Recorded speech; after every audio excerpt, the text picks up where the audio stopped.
art or museums, I find in The Perfect Drive. That was Arnold Palmer, one man who everybody looks up to when it comes to the game of golf.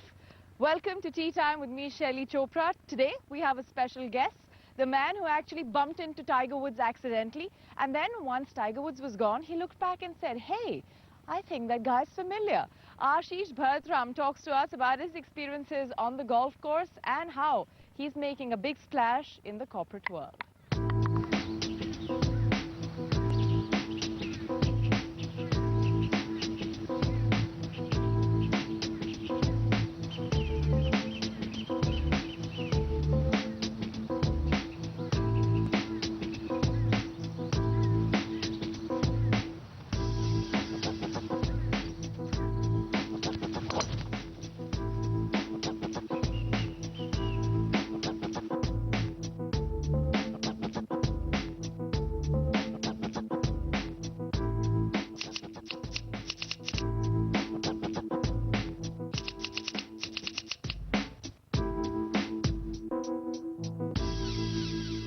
Ashish, welcome to the show. Thanks so much Shaili. for joining us. My Good pleasure. to have you here. Slightly sunny, but not quite the chill that we would normally expect. How are things going in business? SRF has actually just reinvented itself, hasn't it? Well, I wouldn't say reinvented ourselves, but yeah, we have sort of redone a little bit of a branding exercise. We had a tagline in the past which was making our nation proud, and then once we did the acquisitions in Thailand and South Africa, you had to think of a global idea. We had to think of something which was sort of more representative on a global basis rather than just making our nation proud. So we came up with, we always find a better way. Right. SRF is all the time so quiet, and I think this is a great opportunity for your shareholders to hear from you. How has the journey of consolidation been?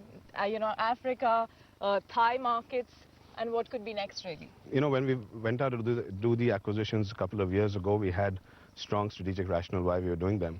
And I think to a large extent, we have succeeded in that. The Thai acquisition was to help us consolidate the Asian market. We've been able to do that. We have been able to get access to new markets in Southeast Asia, which was the other aspect. So all in all, I think with Thailand, we've been very happy. I think the one thing which is now sort of becoming a little bit of a concern is the huge appreciation of the currencies in Southeast Asia, where the Thai baht has just moved from 34 to 29, and so the pressure on margins is starting to come because everything is dollar priced. True. So when we start converting it into local currency, there's obviously a lot of pressure. So and that's actually been the case for most exporters. And in fact, there's been that whole worry around the currency war. If that escalates, you think this would become the new world order on the currency front? Yeah, I think there is obviously a lot of concern because it's there on the G20 agenda as well.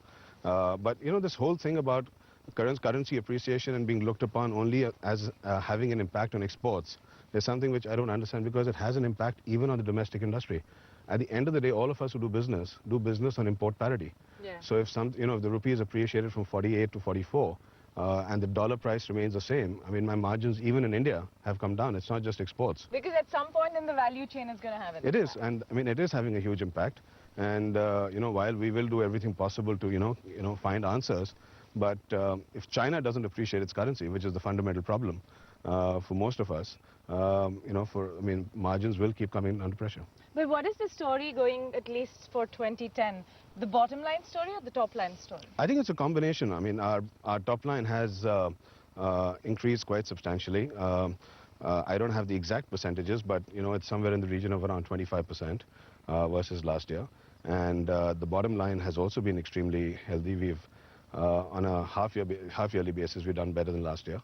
And as things stand right now, I think we'll do substantially better than last year for this year. Can you say the same about your golf and the numbers there? Well, actually, to be honest with you, I went through a terrible period in golf last year, and I took 3 months off, went back to the basics, took lessons. Really? And came back. And I have been pretty okay. I shot 3 level par rounds. So even though I play off a handicap of 9, I shot 3 par rounds, which is not too bad. Which is certainly not too bad. And how is your travel on the golfing front? I was just telling our viewers in my introduction that we're going to have a guest who's going to, at some point, tell us the story of him bumping into Tiger Woods. Oh my God, that's an old one. Since that's an old story, Yeah. since then, how have things shaped up, catching up with golfers? Well, I haven't, unfortunately, I have done a couple of golfing holidays with friends from Delhi, but haven't had the opportunity to sort of walk into any of the big guys anymore. That was a one-off story when I had the opportunity of walking into Tiger in Isleworth, which is where he lives. I think that was in 2006, Wow. and that was nice. But I haven't, unfortunately, had anything after that.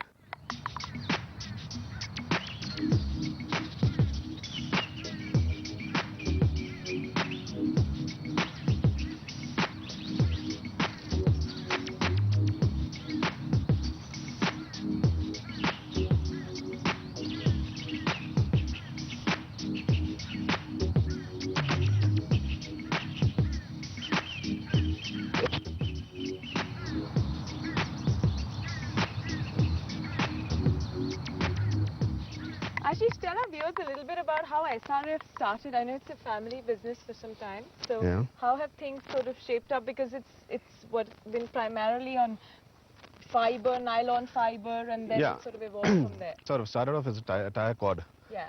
company, and then we got into chemicals, we got into packaging films, engineering plastics. So, the best way to define us is a manufacturer of chemical-based industrial intermediates, and that sort of defines the entire horizon. So what is the customer connect with SRF these days? Because you are obviously now making a lot of products that could be utilized at airports, like those tents and stuff Yeah, that yeah, are more permanent tents, or roofing of a different kind, which is more flexible. What is the other kind of stuff that you're doing that people would see in their day-to-day life? You are going to see a lot more of that. I mean, I would still say that we are essentially a B2B company. Okay. But I think in the next few months, you'll start seeing a few changes. We have a 140 crore investment to really give us a state-of-the-art coated fabrics facility. Yeah. That's really what you're talking about. Yeah, I mean, yeah, all yeah, the yeah. fabrics at the airports Yeah. and what you see at the stadiums. I mean, I think one of the best... Was Commonwealth a great space for you? Well, we could have been, let's say if we had a facility in place, we could have been a part of it. Okay. But Jawaharlal Nehru Stadium at the opening and closing ceremony was a great advertisement, Okay. really, for what we're going to be producing. Because if you saw the opening ceremony, Yes. it looked so beautiful the way the fabric was, Yeah. lit up. And Yeah. that's the beauty of coated fabric.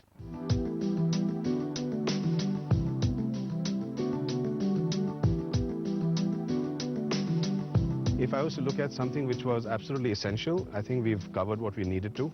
But obviously there's things out there which are desirable, and we'll keep looking upon those things.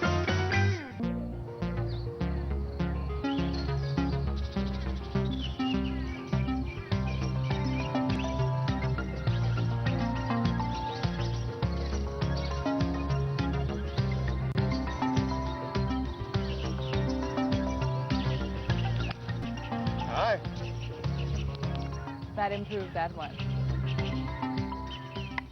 So how are things with you and your brother? Your brother and you both are great golfers, and you also share a lot of work in the office. Yeah, we enjoy a game of golf, and we have a bunch of players, friends with whom we play regularly. But coming back to work, Karthik and I are actually quite fortunate because we spent a lot of time trying to define how we wanted to, run the company, and how we wanted to break up our sort of roles and responsibilities, because we've seen destruction happen too often in our family. We've seen how from being, I would say, a fairly iconic group back in the 60s and 70s, we saw destruction right through the 80s and 90s. Right. And I think all led by family-led. essentially, just breakdown. families, rivalry, sibling rivalries, and not being clear about roles and responsibilities.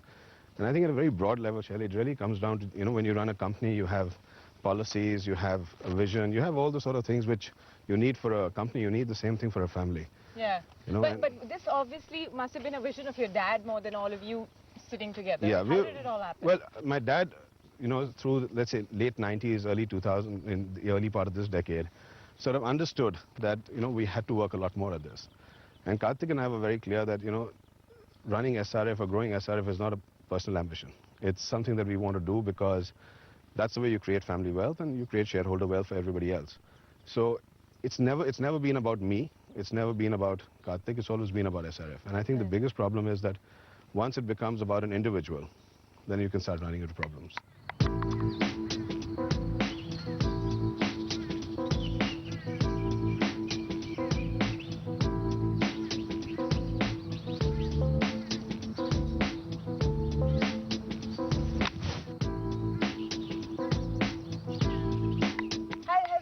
realization changed a lot at SRF? Because obviously, you know, you were a large company, a mascot of Indian manufacturing at one stage. Yeah. But then after that, when the struggle did come in, then it was sort of well entrenched for some time. We set up a plant in Dubai in '94. Yeah. So to some extent, we had a fair sense of what it is to do global business, you know. Okay. And it's not a question of just selling globally. It's not like exporting out of India, but doing business in a foreign environment, dealing with different cultures, was something that we got exposed to in the '90s. And I think the acquisitions in Thailand and South Africa to that extent went through much more smoothly than we imagined, because we accepted the cultures for what they were. Yeah. We never tried to force our culture. The only thing that we forced were our values. And, you know, I mean, and the model that we have for South Africa is not entirely the same as what we have for Thailand. Again, taking into account the local cultures. So it's been, I mean, actually very interesting, because the challenges are different, but I think we've done a fair job with both of them. Is this where you think you've got a critical mass going for SRF in this particular phase of its growth? Or is there some more missing links that you need to fill up? Well, you know, I mean, there's never an end to it in that sense, you know. So I think if I was to look at something which was absolutely essential, I think we've covered what we needed to. But obviously there's things out there which are desirable.